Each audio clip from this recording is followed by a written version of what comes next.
according to our medical people, are coming along great. And this last break will be really good for them. And after that, hopefully we can start working them back in. With Aubrey, is it just back now? Is the ankle and leg still an issue? No, right now the thing that's giving her the most problem is her back.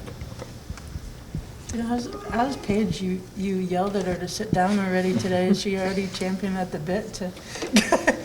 Yeah. She wants to be, she wants to be a part of it. And I don't know what's worse, sitting at home, brooding about not being here, or sitting here watching and feeling even worse that she's that close to it and can't be a part of it. So what are some ways that she can get engaged and even improve her IQ, improve her, awareness on the floor by not being able to play? Most players, if they're not playing, always comment to me after they get back that they learned a lot by watching. It's what you're watching, it's how you're watching that has a lot to do with it. And Paige is pretty perceptive when it comes to, what other players are trying to do, what we're trying to do. And it's not the best way to learn because you'd rather be playing, but for sure, when you sit out, you do get a completely different perspective. Aaliyah sat out one day. She was telling me today, she was amazed at some of the things that she saw, and she goes, I can see why you're frustrated. I said, oh, there's a glimmer of hope. In the press release, it said for Paige, 6 to 8 weeks recovery. Do you have any kind of clarification when return to action might be? No. I don't know anything about anything. I just know 6 to 8 weeks, whatever that means. What does it mean? Does it mean I'm not a that- doctor. I have no idea. What do you want to know? Is that when she can return to practice? Is that? I don't know. I'm just wondering if they've told you anything. Nope. Okay. What can your team do to show you that they're not just relying on Paige, that they're not just a one-team player? You have so much talent on this team, and without Paige, you're smiling. What can they do to show you, and have they done any of that to show you that they are stepping up?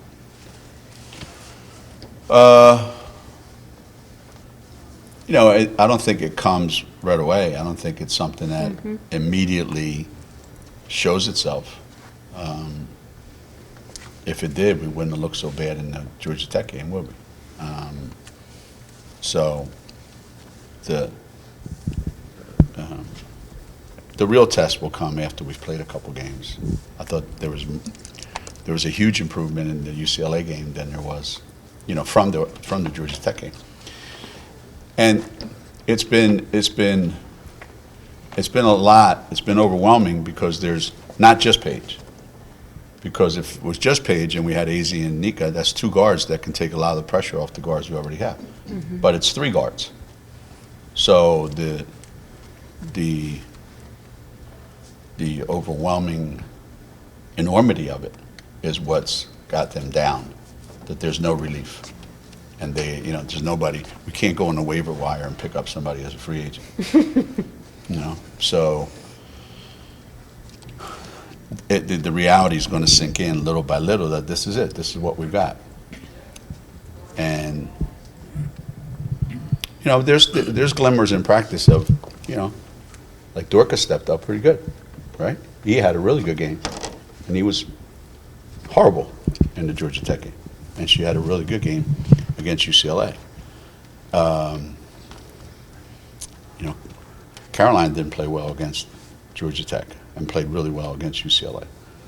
So I think little by little, they'll start to get a feel for what the new normal is for a while. They still seem like you said, it gets them down a little, but they come out here and talk to us, and they're still very upbeat and confident in themselves and confident and the team, and, you know, confident in Caroline, and just themselves still, like, it seems like they're adjusting. Yeah, if you're a competitor, I mean, that's what you have to do. There's really no other choice, right? Right. It can't be, let's postpone the games until Right. those guys are ready to go, you know? They have to go out and they have to play. The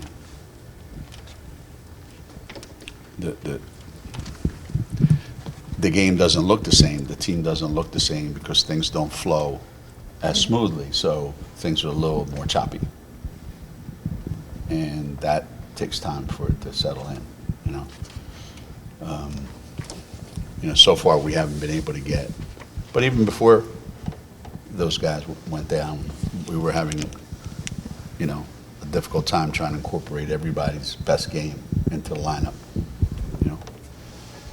I don't know that we've had one game in all the games that we played when they were healthy where everyone seemed to be playing their A game. It was too much, too early.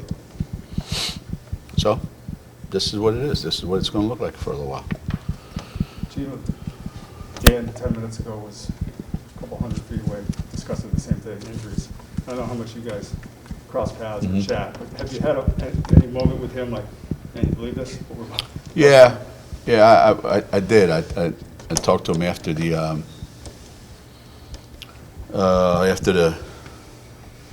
games in Newark, and it was a big game for both teams, to be able to go down there and play two pretty good teams and not play necessarily your A game, your best game, but figure out a way to grind out 2 wins.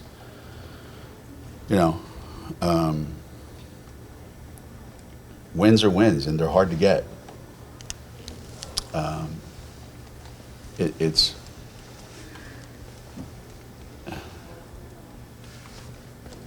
a weird thing of nature that the guys who seem to get hurt are the guys you're counting on the most. It seems, right? And then everybody's got to fill a role that they may not be quite ready to fill yet. And now you've got to depend on them, and they feel the pressure, and so yeah, we're in some ways, we're both dealing with same kind of issues, different but same. I think they're a little deeper than we are. They're a little more experienced than we are. They have a few more perimeter players than we do.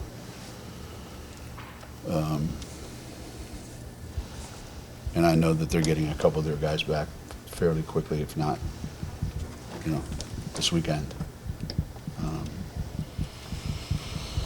I don't think there's any team that's not dealing with stuff like this. You're not, no one's immune from it.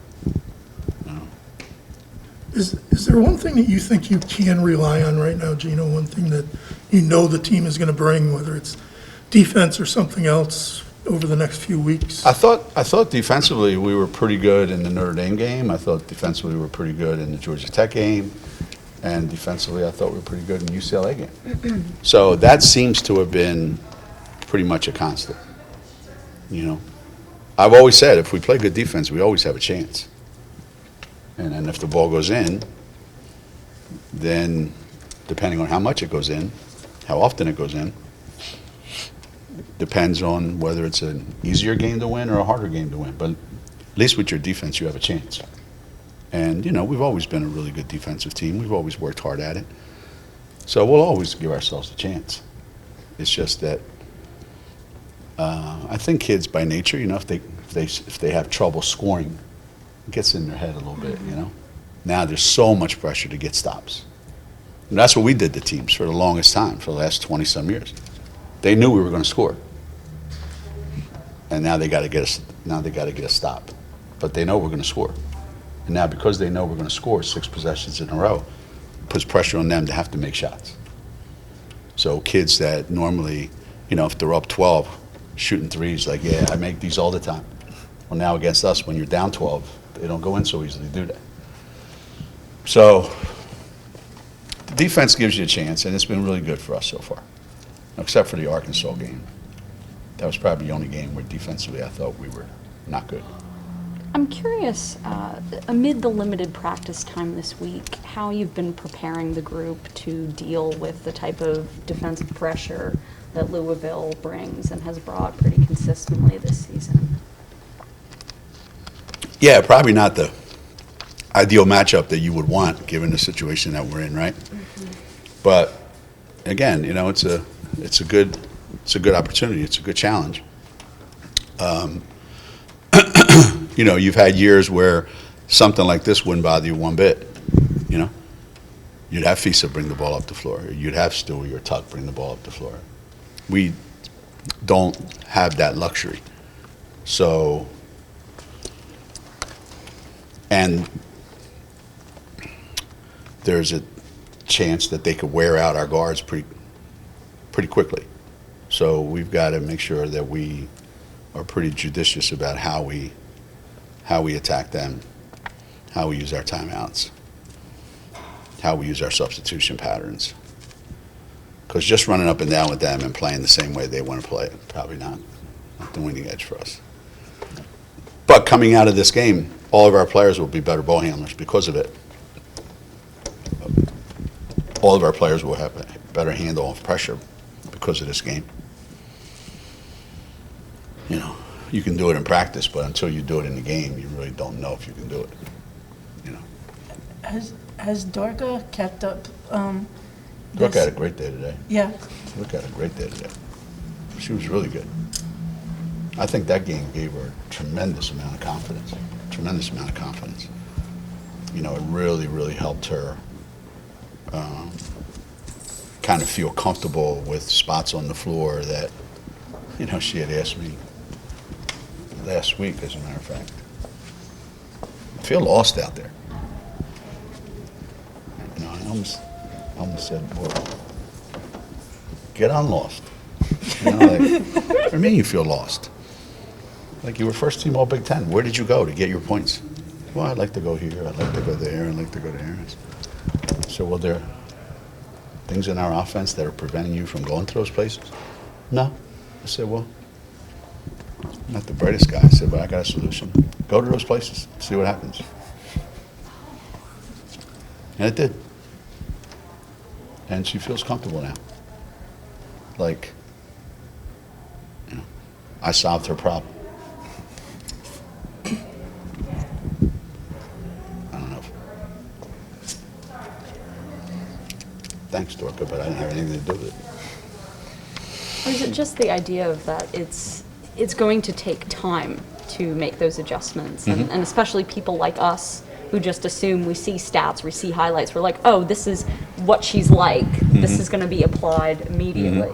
So it's that idea of that it takes work and time. You can't just add yourself to an equation. No, you can't. And look, whatever you did anywhere else doesn't necessarily apply here. You know? No, you know, no disrespect to anybody anywhere. Whatever you did anywhere else doesn't apply here. You know? What you're expected to do here and the pressures that you're under here, self-imposed pressure a lot of times, you know? Say, hey, I'm playing, you know, school A, B, C, D. Then you go, wake up every morning, I'm playing at UConn. All of a sudden, that changes things. And it's not an easy, that suit doesn't fit right off the rack. There's got to be some adjustments made to it, you know? And everybody handles it differently. Not the easiest thing. What do you want to see from Caroline? On Sunday, you talked about needing another ball handler. Obviously, she has the ball in her hands a good amount. Guard depth is an issue. Yeah. If you notice, Caroline plays in spurts, right?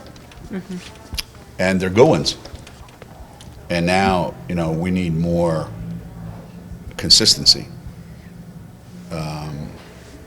So I'm hopeful that, you know, with her getting so many minutes, there's a comfort level of, you know, I don't put so much pressure on myself to be perfect. Like, it's weird with these kids, you know? Like, you talk to them, and there's a lot of this I don't want to make a mistake. I don't think I've ever gotten mad at a freshman for making a mistake. I get mad more at them for not doing stuff. My seniors, I want to, when they make mental mistakes. But our freshmen, I don't understand. Like Gene Hackman and Birdcage. I don't understand. I find saying to myself that every day. I don't understand. I gave you one job to do. Score points. And you would think that alleviates a lot of the pressure. Except then if you miss 3 shots, you go, Coach wants me to score points. I just shot 3 air balls. So I don't know what the hell to say, other than just, with all the minutes that you get, do what you're good at. She's pretty persistent, though, Caroline. She is. If she goes through like a bad stretch, she doesn't give up. Doesn't affect her that much. Doesn't affect her that much, which is good and bad. I'm glad she can bounce back. I'd like for it to bother her a little bit, but it doesn't. She's got a pretty stoic approach to the game, and maybe that's why she can make big plays, big shots when we really need them so far in her young career. She gets through the bad spurts and back to the good spurts. Yeah. As long as we can get her the minutes and get her rebounding the ball well and get her, playing pretty decent defense and just, patch it up here and there. A little bit of this, a little bit of that, a little bit of Kristen, a little bit of E, a little bit of Caroline, and they're going to have to do it. They're going to have to do it. And our post players are going to have to handle the ball a little bit more and be better ball handlers. Where's Kristen been at this week? I know Saturday she had to kind of pull herself out of a little rut. Yeah. Is it all mental with her? Yeah, I would probably say so. I would say that you get into these slumps and you have to play your way out of them. And again, if you're a senior and you played a lot of basketball, it's not like you haven't gone through these before during your career. And you usually know what you have to do to get yourself out of it. Yeah. And it's been a pretty good week for her. But again, we'll see in the game. With Kristen, what's worked? I know she had that kind of shooting slump back in junior year, but what's worked with her kind of historically from your perspective to help her out of those slumps? Don't be obsessed with shooting and scoring. Put the focus on other things. Play good defense, rebound the ball. Be a good facilitator. There's other things to basketball than just scoring points. So if you're not shooting the ball well and you're obsessed with fixing that, you're letting a lot of other things that you could be doing kind of go by the wayside. And the more you work on those things,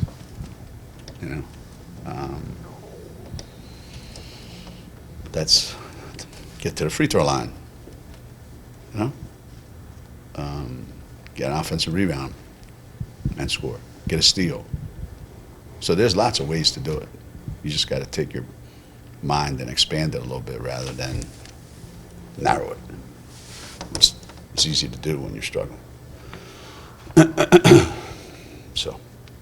Would you say it's that same kind of mental game that's going on with Leah right now? Or you said she took a day off this week.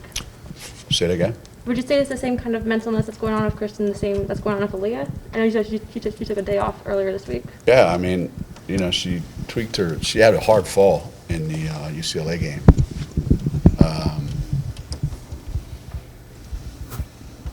I don't know, man. It's 2022.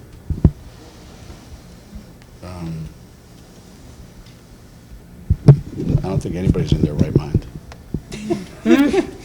after the last couple of years. So you could pretty much say that that's the case for every single kid playing at every level. I'm curious as to what you saw in the UCLA game when it came to the chemistry between Avina and Olivia. You know, those pocket passes on pick and roll, just sort of their feel for each other, and how building on that is going to be really important going forward.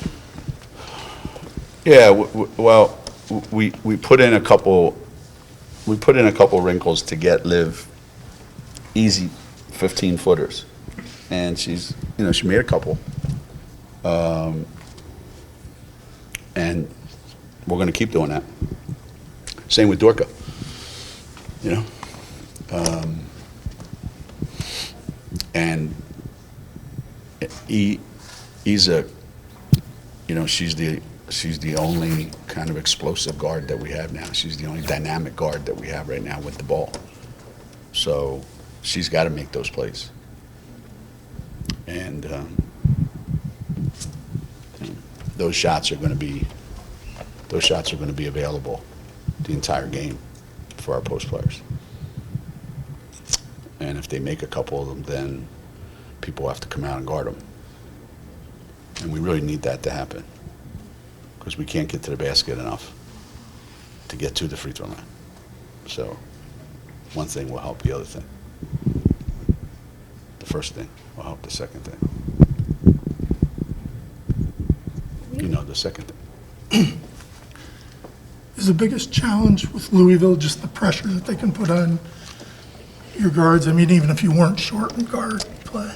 Yeah, I mean, that's the way that's the way they've chosen to play this year. You know, they have a lot of depth. They have a lot of guards. So they're taking advantage of that, you know. And they're causing a lot of turnovers, and they're making the game chaotic. And you've got to be able to play and handle the chaos. And I'm sure there'll be times when we do, and I'm sure there'll be times when we